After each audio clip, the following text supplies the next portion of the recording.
ഭക്തിനിർഭരമായ അന്തരീക്ഷത്തിൽ ശബരിമലയിൽ ഇന്ന് മകരവിളക്ക്. പന്തളം കൊട്ടാരത്തിൽ നിന്നുള്ള തിരുവാഭരണങ്ങളും പന്തളം കൊട്ടാര പ്രതിനിധിയെയും വൈകിട്ട് 6 മണിയോടെ ദേവസ്വം മന്ത്രി കടകംപള്ളി സുരേന്ദ്രന്റെ നേതൃത്വത്തിൽ സന്നിധാനത്ത് കൊടിമരച്ചുവട്ടിൽ സ്വീകരിക്കും. തുടർന്ന് സോപാനത്തിലെത്തുന്ന തിരുവാഭരണം തന്ത്രി കണ്ഠരര് രാജീവർ, മേൽശാന്തി VN വാസുദേവൻ നമ്പൂതിരി എന്നിവർ ചേർന്ന് സോപാനത്തിനുള്ളിലേക്ക് ഏറ്റുവാങ്ങും. 6:30 മണിയോടെ തിരുവാഭരണം ചാർത്തി ദീപാരാധന. തുടർന്നാണ് മകരജ്യോതി ദർശനം. പതിവിലും വ്യത്യസ്തമായി ഈ വർഷത്തെ മകരസംക്രാന്തി പൂജ മകരജ്യോതി ദർശനത്തിന് ശേഷമാണ്. വൈകിട്ട് 7:52-നാണ് മകരസംക്രാന്തി പൂജ.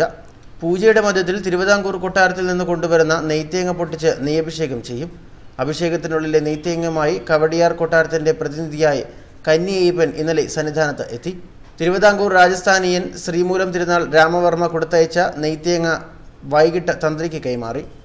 മകരസംക്രാന്തി പൂജയ്ക്കും മറ്റ് ക്ഷേത്ര ചടങ്ങുകൾക്ക് ശേഷം ഹരിവരാസനം പാടി നടയടയ്ക്കും. 19 വരെ മാസപൂജയ്ക്കായി നട തുറക്കും. 18 വരെ മാത്രമേ നെയ്യഭിഷേകം ഉണ്ടാവുകയുള്ളൂ. 19 രാത്രി തിരുനട അടച്ച ശേഷം മാളികപ്പുറത്തമ്മയുടെ സന്നിധിയിൽ ഗുരുതി നടക്കും. 20 രാവിലെ രാജപ്രതിനിധിക്ക് മാത്രമേ പ്രത്യേക ദർശനം ഉണ്ടാവുകയുള്ളൂ.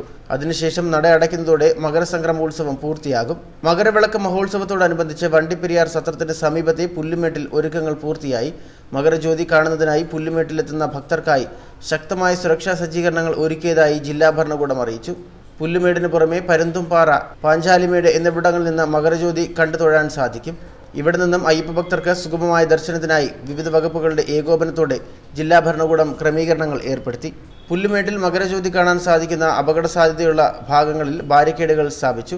KSRTC 60 ബസ്സുകൾ സർവീസ് നടത്തും. അയ്യപ്പന്മാരുടെ സുരക്ഷയ്ക്കായി വനം വകുപ്പിന്റെ നേതൃത്വത്തിൽ എലിഫന്റ് സ്ക്വാഡ് പ്രവർത്തിക്കും. കാട്ടുതീ പ്രതിരോധത്തിന് സംവിധാനം ഏർപ്പെടുത്തി. ആംബുലൻസ് സൗകര്യം പീരുമേട് താലൂക്ക് ആശുപത്രി, കുമിളി, വണ്ടിപ്പെരിയാർ ആരോഗ്യ കേന്ദ്രം ഉൾപ്പെടെയുള്ള ഇടങ്ങളിൽ മതിയായ സൗകര്യങ്ങൾ ഏർപ്പെടുത്തിയതായി അധികൃതർ അവകാശപ്പെട്ടു. ജല അതോറിറ്റിയും തദ്ദേശ സ്ഥാപനങ്ങളും കുടിവെള്ളം ഉറപ്പാക്കുന്നതിന് നടപടി സ്വീകരിച്ചു. കോഴിക്കാനം മുതൽ പുല്ലുമേട് വരെ ഓരോ കിലോമീറ്റർ ഇടവിട്ട് ജല അതോറിറ്റി 500 ലിറ്റർ ടാങ്കുകളിൽ കുടിവെള്ളം നിറയ്ക്കും.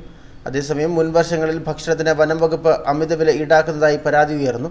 മറ്റു ഭക്ഷണശാലകൾ ഇല്ലാതെ ഇവിടെ സൗജന്യ ഭക്ഷണ വിതരണം അയ്യപ്പ സേവാ സമാജം മുൻപ് നടത്തിയിരുന്നെങ്കിലും നിലവിൽ അത് തടഞ്ഞിരിക്കുന്നു. മേഖലയിൽ ആകെയുള്ളത് വനം വകുപ്പിന്റെ ഭക്ഷണശാല മാത്രമാണ്. ന്യൂസ് ഡെസ്ക് മലയാളി വാർത്ത.